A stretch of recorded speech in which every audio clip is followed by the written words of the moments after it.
Graça e paz, amados irmãos. Antes de começar o estudo da EBD deste domingo, nós queremos agradecer a mocidade de Jerusalém, o MAV, o ACA. Nós temos esse privilégio, irmãos, de tê-los em nosso meio, assumindo toda a responsabilidade da igreja. Pouquíssimas igrejas a gente vê um trabalho belíssimo como o jovem de nossa igreja faz. Eu tenho participado em outra igreja e o mês da mocidade, às vezes, quando o jovem faz alguma coisa, aí na frente dirigir um hino ou chegar a cantar representando ali a mocidade. Nós temos o privilégio de colocar os nossos jovens na direção de toda a igreja e eles assumirem com maestria esse trabalho que é de Deus. O trabalho não é nosso. Então nós agradecemos a Deus em primeiro lugar e a toda a mocidade, porque em todo canto, em todos os trabalhos de Jerusalém, tem um dedo da mocidade. Inclusive esse. Está chegando esse vídeo a você por causa dos jovens. Quem é que está fazendo esse trabalho de transmissão? Os jovens, porque eu falo com minha filha que os jovens são mais inteligentes do que os adultos. Os adultos levam vantagem por causa do conhecimento, da maturidade, porque já passou por onde os jovens estão passando. Mas o jovem tem mais desenvoltura na sua mente fresca em fazer os trabalhos. Nós somos, eu falo com ela, o freio da mocidade. Olha, não vá por aí, calma, não pode ser assim. Mas a mocidade tem desempenhado um papel muito grande e muito bom na nossa igreja. Eu quero agradecer, em particular, as pessoas que fizeram a EBD no mês de agosto, que realmente foram estudos ótimos e Deus continua abençoando toda a mocidade. Mas vamos lá, nosso estudo de hoje está baseado na a semente que frutifica. A semente que frutifica. Está em Marcos 4, de 3 a 9, aquela expressão, a parábola que Jesus contou da semeadura, a parábola das pessoas, a semente que foram semeadas e em várias terras a semente caiu. Nós vamos pedir para vocês abrirem a palavra de Deus em Marcos 4, de 3 a 9, e nós não vamos ler por causa do nosso tempo, mas vocês leem sobre a semente que caiu em várias terras. O que veremos hoje, irmãos? Hoje nós vamos ver sobre as dificuldades e responsabilidade do plantio até a colheita dessa semente. Outra coisa, Jesus foi enfático na transmissão da sua palavra. O outro tópico, o resultado do encontro da mulher samaritana com Jesus. Por que Jesus não permitiu que o jovem liberto dos demônios em Gezareno lhe seguisse? E por último, existe pelo menos um campo que é de minha responsabilidade para plantar semente. Vamos lá. A responsabilidade de pregar o Evangelho de Cristo é de todos os cristãos. Mas de quem deve preparar a terra para que ela dê frutos? A semente a gente sabe que é a mesma. A semente é quem? A palavra de Deus. Mas quem deve preparar a terra? A responsabilidade é de Deus? Foi Jesus que fez? Somos nossa? De quem é essa responsabilidade para que a terra esteja pronta para receber a semente e que a semente frutifique? Você deve responder aí. Não adianta, queridos, a gente semear se a terra não estiver preparada, porque a semente não vai produzir. Quem é do interior, quem já plantou, sabe o que eu estou falando. A gente escolhe. A gente não, eu não tenho essa experiência de plantação no interior, mas quem conhece sabe, tem que ter a lua certa para aquela fruta, para aquela semente. Tem que ter a terra certa para aquela semente. Ah, eu vou plantar amendoim, eu vou plantar na mesma terra da mandioca? Não, tem alguma diferença. Qual é a terra propícia para o amendoim? Qual é a terra propícia para plantar mandioca? Então, cada um tem a sua terra diferente. Quem é que vai escolher, quem vai arar essa terra, quem vai fazer o preparo para essa terra receber a semente? Na palavra de Deus também é assim, irmãos. É a plantação. Jesus falou que nós somos os seus semeadores. Nós vamos semear essa semente que nós recebemos.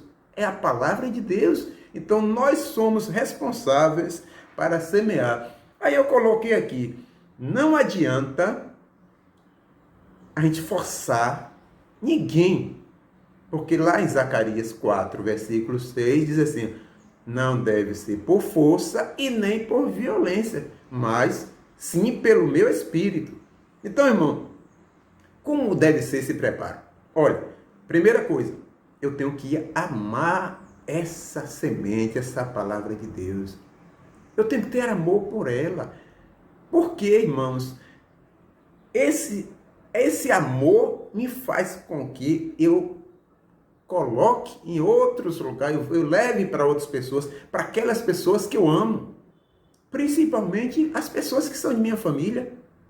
Eu quero, é o meu desejo que essas pessoas, elas sintam esse prazer que eu tenho em estar ouvindo a palavra de Deus.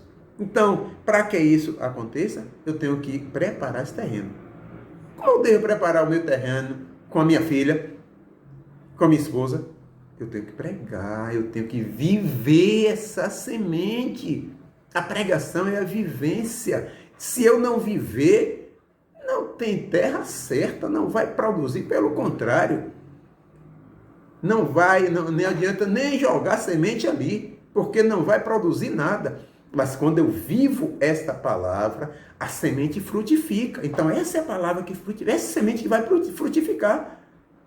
Porque, irmãos, nós temos exemplos, e vários exemplos, talvez em sua família tenha, pessoas que seguiam a Cristo e depois deixou. Eu não vou seguir mais nada porque eu não vou ser crente como fulano. Ela está errada porque ela não é crente nem fulano. Mas esse fulano deu mau exemplo para que ela seguisse aquele caminho errado. Então, que esse fulano não seja você, que não seja eu. Porque nós temos que preparar a terra para que essa semente seja colocada aí nessa terra. Em Mateus 28, 19 e 20, todos nós conhecemos, Jesus fez um resumo do que ele quer de nós.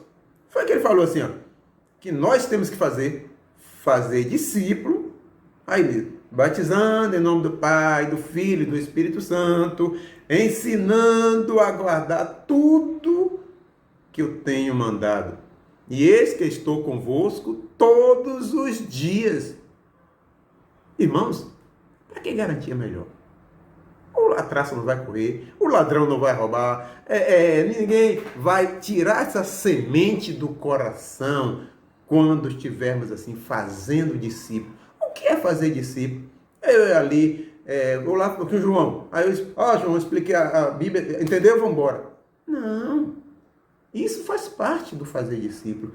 Mas eu estar interagindo com a vida dela, eu estar acompanhando passo a passo, dia a dia, essa semente que foi germinada na vida desse homem, dessa mulher, que agora recebeu essa semente, essa terra precisa de ser cuidada, seja com água, seja com adubo, seja uma cerca para proteger, para que os animais não venham a tirar essa semente quando ela germinar. Nós temos essa responsabilidade. É isso que Jesus falou, ensinando a guardar tudo que eu vos tenho mandado. Então eu estou ali preparando até a semente já está germinando. Daqui a um tempo ela vai produzir frutos. Quando começar a produzir frutos, ela já vai começar a nascer em outra terra, porque esses frutos vão ter semente, as sementes vão germinar, vão proliferar. E aí, irmãos, essa a atitude do cristão. Essa é a semente que frutifica. Nós vamos prosseguir. Assim, ó, eu coloquei aqui, o maior problema do aprendizado está em quem ensina. Jailson, mas você está sendo muito exagerado. As pessoas que ensinam, eles têm boa intenção, estão ali para ensinar. Sim, às vezes está ensinando errado. Ou está ensinando certo na hora errada. Mas isso é verdade? É verdade. É verdade, porque muitas vezes quando eu vejo um professor falar assim, minha turma não quer nada, ninguém quer aprender, ninguém quer ensinar, muda o método. Tente de outra maneira. Chame a atenção de outra maneira. Traga a turma para você. Então, quando a gente fala assim, eu não vou pregar o evangelho à minha família, ninguém quer nada, ninguém quer participar do reino de Deus, ninguém quer ir para a igreja, ninguém quer ler a Bíblia. Mude o método. Peça a orientação a Deus. Use a inteligência que tem o jovem para fazer na informática, na sua desenvoltura. Você tem essa inteligência espiritualmente falando, então procure a Deus. Senhor, como eu devo pregar a minha filha? Como eu devo pregar a minha esposa, ao meu esposo, ao meu pai, à minha mãe? Qual a melhor maneira para atingir o coração, para que ele abra o coração, para que o Espírito faça a obra, que a semente germine? Então, nós temos essa responsabilidade. Nossos filhos, eles precisam de nós. Nós precisamos arar essa terra. Eu coloquei aqui um exemplo. Às vezes a gente fala assim, mas eu fiz de tudo, mas o meu filho não quer ir para a igreja. Vamos analisar, irmão. Você fez de tudo com seu filho e hoje ele não come nada? Ele não sabe beber, ele não sabe comer, não sabe beber, não sabe ler, não sabe falar.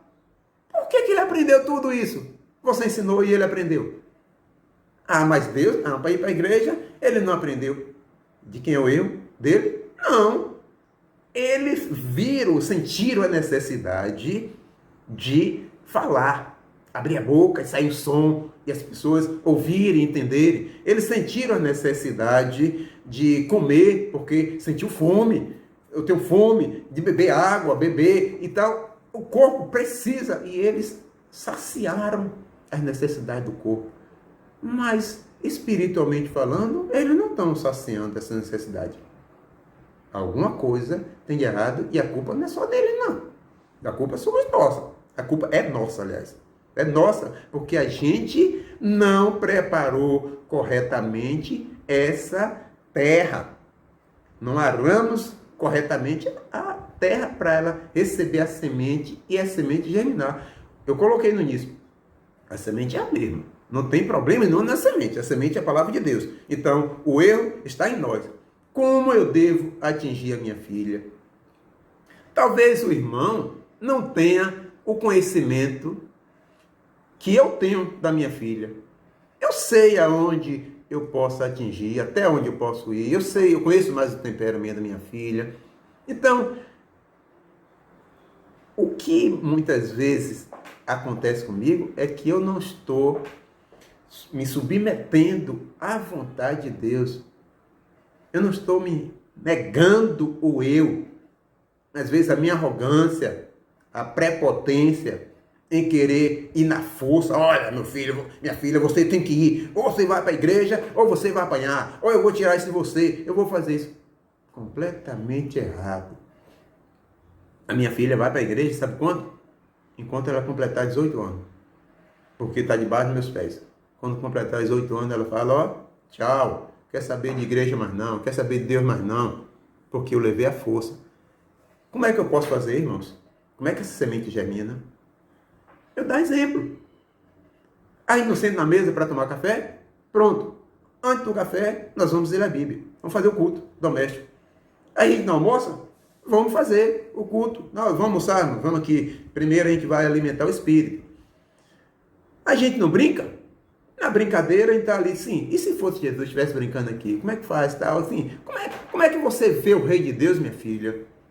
Essa conversa, essa amizade a gente vai criando, essa semente vai germinando. Com os outros também, eu estou dando exemplo da minha filha, dos parentes, porque são mais difíceis. Mas com os outros, do mesmo jeito, irmão. Você trabalha com várias pessoas. Crie esse hábito de falar de Cristo, de mostrar a eles. Olha, não faça isso. O que fulano está fazendo é errado. Uma vez eu confesso até que eu errei, que fui muito enfático. Tem o motorista, ele me pega aqui em casa e leva para o trabalho. Aí, como são alguns motoristas que sempre vão mudando, aí quando for um dia, eu falando do evangelho para ele, como eu já tenho costume, ele já dirige assim há vários tempos assim, para mim, então eu tenho muita intimidade assim, com ele. Aí ele chegou e falou assim: ó, Jesus, na realidade, eu não vou para a igreja porque eu não vou por causa de... Aí citou o nome de outro motorista. O outro motorista. Ele é da igreja, ele faz parte, mas lá na cooperativa, ele faz isso errado, faz isso aqui, não sei o quê. Aí começou jogando os erros dos outros. Aí eu falei assim: rapaz, é isso? É. Falei: olha, sabe, você tá certo? Aí ficou assim: você tá certo. Porque se ele não consertar, ele vai para o inferno. E você vai pelo mesmo caminho. Você também vai para o inferno. Ele tomou aquele susto. Aí, calma, segura o seu volante. Não mate a gente aqui não. Falei: mas é verdade, você está pegando o exemplo errado para se justificar, não ir para a igreja, para não servir a Cristo. Quantas pessoas na igreja fazem o correto? Por que você não tem o exemplo correto lá na igreja? Você só pega o exemplo errado. Esse colega seu, tem que se arrepender, ele tem que deixar as coisas erradas. Mas se ele não se arrepender, ele vai para o inferno. E você vai para o inferno do mesmo jeito. Então, muitas vezes, irmãos, nós, não, claro, eu não dou o conselho você falar isso com ninguém, porque... Agora, se você tiver intimidade, você tem que falar mesmo. Tem que jogar, fazer igual os jovens, usar a linguagem dos jovens. Tem que jogar real para eles. Porque senão, você não está arando a terra corretamente. Aí eu vou ficar passando a mão na cabeça da pessoa que está errada? Não, eu tenho que consertar. Eu sempre falo assim: a verdade, ela tem que ser dita, porque mentira é de Satanás. Mas às vezes, irmãos, a gente precisa escolher a hora certa de falar a verdade. Você não vai chegar para uma pessoa e falar assim: olha, qualquer hora, se você morrer assim, você vai para o inferno. É verdade? É. Mas assim não vai, você não está plantando de uma maneira correta. Você deve ver que hora que você deve falar isso para as pessoas. Jesus, irmãos, ele resumiu os mandamentos, a gente sabe, em 2, né? Amar a Deus sobre todas as coisas e ao teu próximo como a ti mesmo. Bom, se ele falou isso, eu tenho que amar o meu próximo a mim mesmo. Eu tenho que levar essa palavra para ele, eu tenho que salvá-lo. Eu tenho que tirar do caminho do inferno, porque eu não quero ir para o inferno. Eu não vou para o inferno, então eu não quero que ele vá. Então, a minha expressão de testemunho, o meu testemunho, é tirar essas pessoas do inferno. As pessoas que eu tenho responsabilidade, eu tenho que tirar do inferno. Quando eu falo responsabilidade, é contato. Eu vivo com essa pessoa, seja no trabalho, na escola, na igreja, em casa, em qualquer lugar, eu vivo com ela. Então, tenho a responsabilidade de tirar essas pessoas do inferno. Olha, saia daí. Você está correndo perigo. Venha para cá. Porque Jesus tornou a salvação, irmão, um caminho tão curto e simples, mas de uma responsabilidade só. Irmãos, é muito difícil ser cristão. Você tem que assumir responsabilidade, você tem que assumir, irmãos, esse amor pelas almas perdidas. Você tem que buscar essas almas, porque se ela morrer amanhã, você vai ficar com sua consciência, não vai ficar tranquilo, porque a semente não germinou, porque dependeu de você, e você não arou a terra. Então, aproveite todas as oportunidades, não perca, não dê prioridade a outras coisas.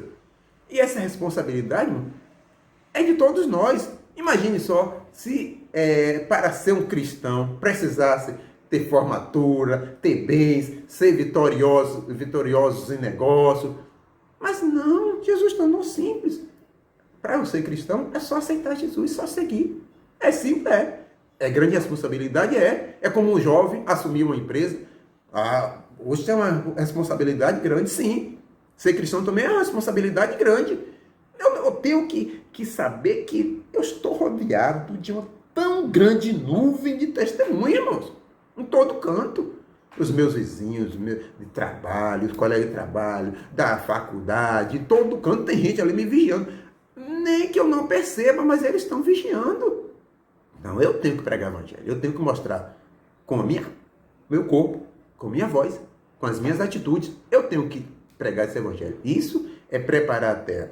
Irmãos, Jesus chegou, eu vou colocar aqui, que eu tenho que correr, que o tempo, já tenho 20 minutos falando aqui, mas vai dar tempo, fique tranquilo.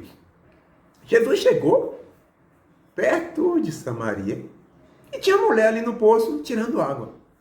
É a mulher samaritana, lá em João 4, 39 a 42. João 4, o irmão vai encontrar lá mais ou menos, porque eu botei 39 a 42, mas só alguns versículos. Mas, irmãos, Jesus chegou ali para aquela mulher, pregou o evangelho, a mulher aceitou e saiu, foi embora. O que aconteceu? A mulher chegou lá, falou para todo mundo, falou para a cidade inteira, pregou o evangelho para todo mundo. E olha que aquela mulher, segundo os relatos, se a gente resumir, não tinha uma boa repercussão na cidade. Desculpa estar tomando muita água por causa da garganta. Mas ela pregou o evangelho a todo mundo. Eu vou até pegar a Bíblia aqui para ler, para os irmãos terem ideia, que eu não anotei aqui, em João 4, de 39 a 42, o que aquela mulher pôde causar naquela cidade, irmão. Ela saiu pregando o evangelho, pregou para todas as pessoas e contou o que ele fez. É difícil. Ela simplesmente contou o que ele fez. Olha, ele fez isso aqui comigo, tal. E foi contando. João 4, de 39 a 42, diz assim, irmão. Muitos samaritanos daquela cidade creram nele, em virtude do testemunho de quem? Da mulher que anunciava. Ele me disse tudo quanto tenho feito. Vinde, pois, os samaritanos ter com Jesus. Vindo, pois, os samaritanos ter com Jesus, pediu-lhe que permanecesse com eles e ficou ali 2 dias. Muitos outros creram nele por causa da sua palavra. Irmãos, é isso que nós temos que fazer, irmão. É pregar o evangelho e dizer, eu não sei pregar. Sabe? Conta o que Jesus fez por você. Olha, eu era assim, eu fazia assim, mesmo nascendo lá cristão, mas eu tive tal erro, eu fiz isso, eu me entrelaquei em débito, ou eu briguei com o vizinho, eu bati nos meus filhos errado, eu fiz isso, mas eu me arrependi e Jesus transformou minha vida. Hoje eu estou aqui salvo por Jesus, por isso que eu estou analisando. Não existe barreiras para quem quer pregar a palavra de Deus, porque é Deus que toma conta. Hoje mesmo eu estava lendo sobre Gideão, e Deus falou assim, vai nessa tua força, você vai vencer os midianitas como se fosse um só homem. É isso que nós temos que saber, irmão. A palavra de Deus habita em nós e nós temos essa autoridade para pregar o evangelho, para ir falar assim, essa semente vai germinar aqui nesse terreno. É esse terreno aqui. Qual é esse terreno? Meu filho, minha filha, minha sogra, minha nora, minha esposa, meu esposo, ela vai germinar. Eu vou orar a Deus, vou pedir sabedoria e vou pregar esse evangelho e ela vai germinar, eu vou dar testemunho e ela vai se converter. É isso que nós temos que fazer diante de Deus, porque a semente, ela precisa germinar, mas nós temos que pregar, levar a semente e arar essa terra. O nosso exemplo de cristão deve ser igual ao de Estevão.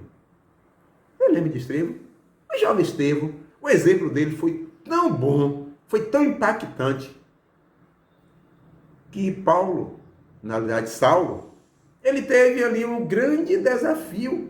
Ele vê assim, poxa, que homem é esse? Morrendo e pedindo perdão por nós? Isso impactou tanto a vida de Paulo, que causou em Paulo, eu tenho certeza disso, um grande remorso. E aquilo fez com que foi um dos objetivos de Paulo seguir a Cristo, foi através daquele testemunho de Estevão. Nós temos que impactar a vida das pessoas.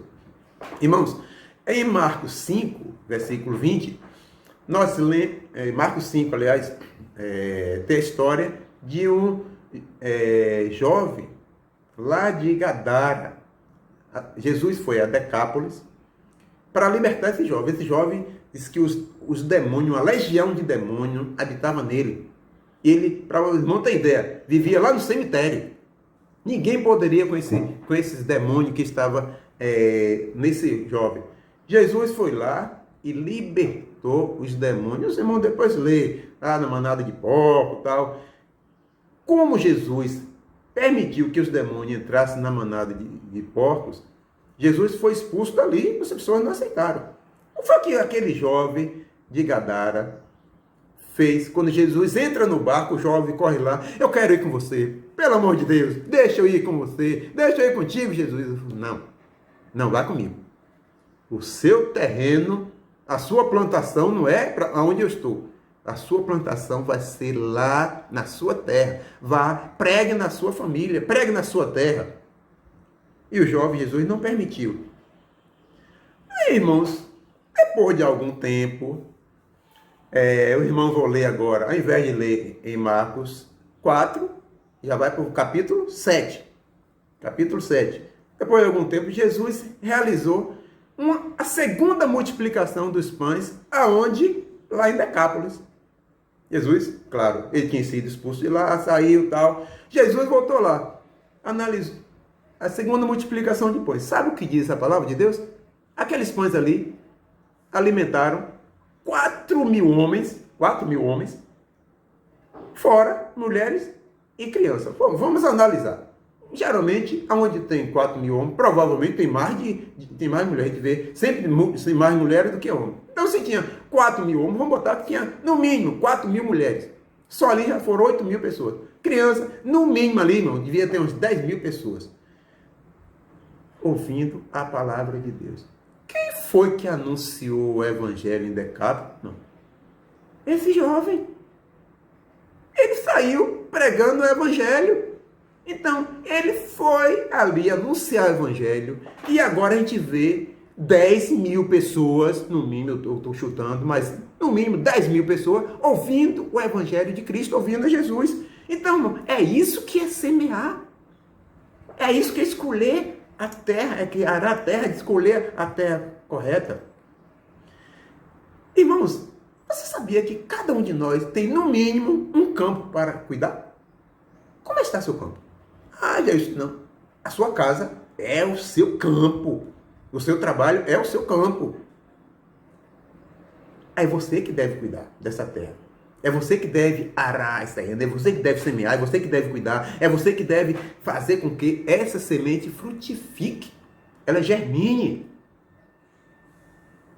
Então, irmãos, é por isso que eu falei, a responsabilidade de pregar o evangelho é muito grande. Se a gente sabe que a semente é a mesma, a terra, quem deve arar somos nós. Por que ainda a gente fica vacilando, irmãos? Dando prioridade às coisas materiais. Eu não leio a Bíblia porque eu chego cansado do meu trabalho. Eu não orei porque eu estava estudando e aí eu não tive tempo. Aí eu cheguei em casa e os meus filhos não deixaram. Tem tanta justificativa para a gente não ter a nossa comunhão com Deus. E aí a gente vai vacilando, deixando. E a semente vai o quê? Ali, não tá? Está plantada, mas a terra está secando. Não tem água, não tem um sol, não tem nada. A gente não leva um balde de água para jogar dentro da semente. E a gente vai deixando. De repente, a semente já foi. Dentro da minha casa, eu sou responsável. A prioridade sou eu. E eu sempre falo assim, irmãos. Eu não tive diretamente atuação em ter pai, em ter mãe, em ter irmãos. Ou seja, não foi da minha vontade.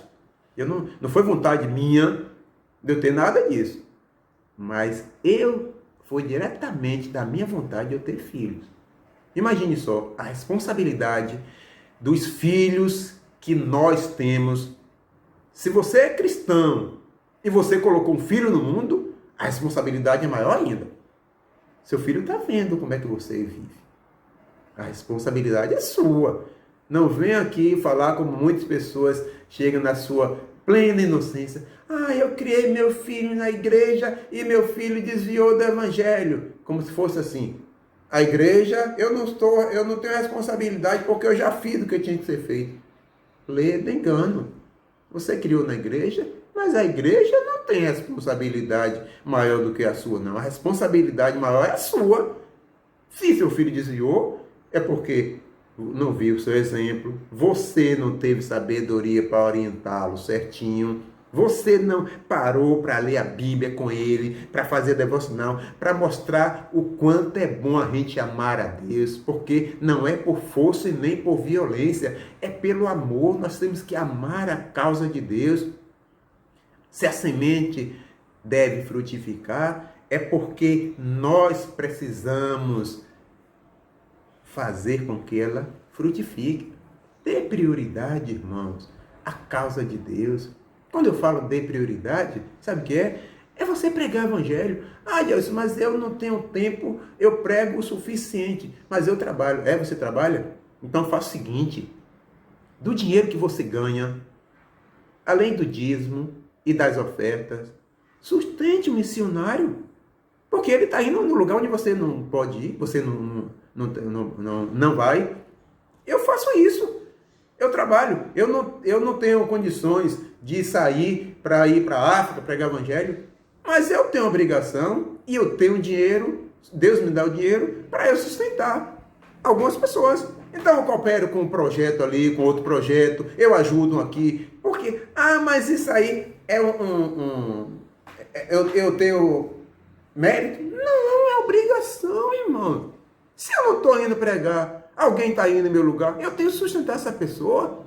Tem tanta gente que acha que dar o dízimo é o suficiente, eu estou bem mais porque eu dou o dízimo. Não, o dízimo é direcionado mais, claro, o pastor deve explicar melhor isso, mas o dízimo é direcionado para a manutenção ali do templo, do salário das pessoas, dos pastores.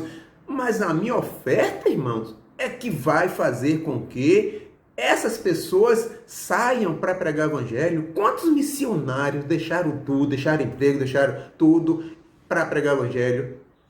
Eu tenho na minha família, Lília. Eu sempre falo com ela, quando eu posso, eu incentivo. Assim, Lília tem curso superior, deixou o trabalho, deixou tudo para viver de benefícios. Lília está cuidando, está lá na Cristolândia, fazendo uma coisa que mesmo se eu chegar hoje lá fazer, eu não tenho coragem de fazer. Cuidar daquelas pessoas que estão lá na sarjeta, há 10, 15 dias sem tomar banho, todo fedendo, tudo, aquele mau cheiro, tudo. E eles vão lá e pegam essas pessoas e trazem. Por quê? Porque entendem que ali também é um ser, um amado de Deus. Deus ama aquela pessoa tanto quanto ama você que está aí todo limpinho, todo cheiroso, toma banho todo dia. Então, ela tem a mesma prioridade que você tem de sustentar essas pessoas. E as pessoas que vão para outros lugares, eu tenho que sustentar também. Então, irmãos, a minha palavra, que é semente, frutifique na vida dos seus filhos, dos seus pais, dos seus irmãos, dos seus netos, do seu cônjuge e de toda a sua família, dos seus amigos, de todos quanto você tiver na sua condição. Plante, regue, frutifique e o fruto vai permanecer. Que essa semente frutifique na minha vida, na sua vida, em nome de Jesus. Amém.